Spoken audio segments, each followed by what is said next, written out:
আসসালামু আলাইকুম সুপ্রিয় শিক্ষার্থী সুধীবৃন্দ, আপনাকে সবজনতার পাঠশালায় সাদর সম্ভাষণ। সবজনতার পাঠশালার ডেইলি ক্যালেন্ডারে আজ আপনারা জানবেন, আজ মঙ্গলবার 15 এপ্রিল 2025।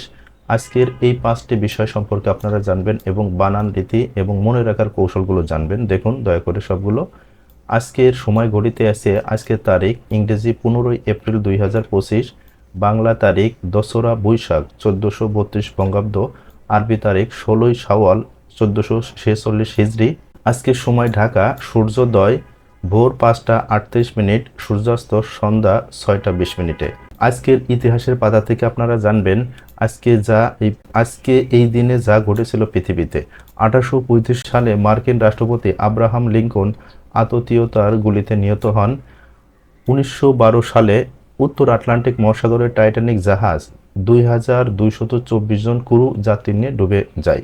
আজকে সঠিক বানানো ইংরেজি অংশে আমরা জানব টু, টু এবং টু শব্দের অর্থ কী।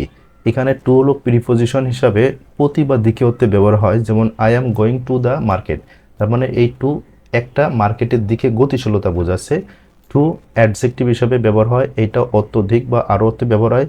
শি ইজ কামিং টু, এই টুটা আরও অর্থে ব্যবহার হয়েছে।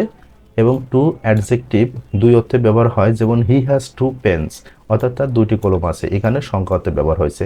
আজকে সঠিক বানানো ও অর্থে বাংলা অংশ খুব গুরুত্বপূর্ণ টপিক জানবো। ক বর্গে এই 5টি বর্ণ আছে এবং ক বর্গের সাথে ক বর্গের বর্ণই যুক্ত হয়। ট বর্গে এই 5টি বর্ণ আছে, এই ট বর্গের সাথে ট বর্গের বর্ণ যুক্ত হয়। ত বর্গ আছে, এই 5টি বর্ণ ত বর্গের সাথে ত বর্গের বর্ণ যুক্ত হয়। এটা হলো সংস্কৃত একটি নিয়ম এবং আমাদের তৎসম বাংলা গঠনের একটি নিয়ম। এখানে দেখুন ক বর্গে এই 5টি, আবার এই ও এর অনেক অংশে অনুস্বার হয় এবং এটা যদি স্বাধীনভাবে হয়, শব্দের শেষে হয়, তাহলে ও এর পরিবর্তে অনুস্বার লেখা যায়। দেখুন এখানে অঙ্ক, এই অঙ্কের আগে অনুস্বার আছে, যেহেতু যুক্ত বর্ণ তাই এই অনুস্বার না লিখে লিখতে হবে, এই ও লিখতে হবে। অঙ্ক বানান এইটা শুদ্ধ, এটা ভুল। মঙ্গল, এই মঙ্গলের আগে গ আছে, তার মানে এই যে যুক্ত বর্ণ বর্গীয় বর্ণর আগে এই ওটা আছে, তার মানে এইটাই নিতে হবে, এটা অনুস্বার ব্যবহার করা যাবে না। তাহলে মঙ্গলে বানান যুক্ত বর্ণ আগলে এখানে ও ব্যবহার করতে হবে। তদ্রূপ ট বর্গের এই 5টি বর্ণ ট বর্গের সাথে যুক্ত হবে, যেমন কণ্ঠ। এখানে দেখুন এখানে এই ঠ আছে আর এখানে মধ্যাহ্ন আছে, এখানে কিন্তু দন্তান্ন নেওয়া হয়েছে, এই বর্ণের বর্গের নেওয়া হয়েছে, এটা হবে না। তার মানে এখানে মধ্যাহ্ন দিয়ে আপনার সঠিক উত্তর করতে হবে। তদ্রূপ ঘন্টা, এই ঘন্টার এখানে মূর্ধন্য হবে, কারণ এই টর সাথে মূর্ধন্য বর্ণ যুক্ত হবে, তার মানে এখানে এই ট আছে, এর বর্গীয় বর্ণ মূর্ধন্য যুক্ত হবে, কখনো এই দন্তান্ন আসবে না। তদ্রূপ এখানে ত বর্গের সাথে ত বর্গের বর্ণ যুক্ত বর্ণ হবে, তার মানে ত বর্গের সাথে ত বর্গের যুক্ত হয়, যেমন বান্দার এই মূর্ধন্যের সাথে দন্তান্ন কখনো যুক্ত হবে না, এই দ সাথে দন্তান্ন যুক্ত হবে। দেখুন এখানের এই দ, এই দন্তান্ন যুক্ত বর্ণ হবে, এই দন্তান্ন পরিবর্তে মূর্ধন্য লেখা যাবে না, আবার এই মূর্ধন্যর সাথে এইগুলো যুক্ত হবে, যেগুলো আমি এখানে দেখাইলাম। দেখুন এখানে আছে ট, এই টর সাথে মূর্ধন্য হয়, ঘন্টা বানান এইটা হলো শুদ্ধ আর এইটা হলো ভুল। তাহলে আপনারা বাংলা বানানের এই নিয়মটা অবশ্যই মনে রাখবেন। আজকে সাধারণ জ্ঞান আমরা বাংলাদেশ সম্পর্কে জানবো। বাংলাদেশের প্রথম বা 1 নং সংসদীয় আসন কোনটি? এখানে উত্তর হচ্ছে পঞ্চগড় 1, উত্তর দিক থেকে শুরু করে শেষ দক্ষিণ দিকে, তার মানে উত্তরবঙ্গ থেকে শুরু হয়ে এদিক বান্দরবন দিয়ে শেষ হয়েছে।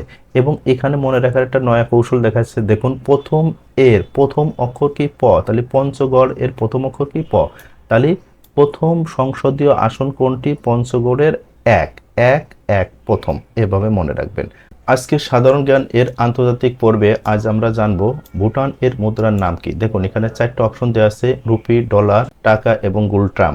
এখানে মনে রাখার একটা নয়া কৌশল দেওয়া আছে, দেখুন ভুটান এর প্রথম অক্ষর কি আছে? রস্যুকার আছে, তাহলে এই ভুটানের প্রথম অক্ষর রস্যুকার, আর এই শব্দের ভিতরে প্রথম রস্যুকার আছে রয় রস্যু, তাহলে এইটাও আছে। এখানে গয় রস্যু গু, এটাও রস্যুকার আছে। আবার দেখুন এখানে ভুটান শব্দের মধ্যে ট আছে, ভুটানের শব্দের মধ্যে কি আছে? ট আছে, তাহলে এর ভিতর ট আছে কোথায়? দেখুন এই যে গুলট্রাম। তাহলে আমরা এই ভুটানের রস্যুকার এবং ট দ্বারা পাইলাম কি? এই রস্যুকার এবং ট, তাহলে ভুটানের মুদ্রার নাম হলো গুলট্রাম। তাই সুপ্রিয় শিক্ষার্থী বন্ধুরা, আপনারা নিত্য নতুন এরকম প্রতিদিন আমাদের সাধারণ জ্ঞান এবং এই দুর্দান্ত তথ্যগুলো পাবেন, যেগুলো আপনারা দেখছেন এই সবগুলো প্রতিদিন এইভাবে আপনারা পাবেন। আমাদের সাথেই থাকুন। আপনার উত্তরোত্তর সাফল্য কামনা করি শেষ করছি। আল্লাহ হাফেজ।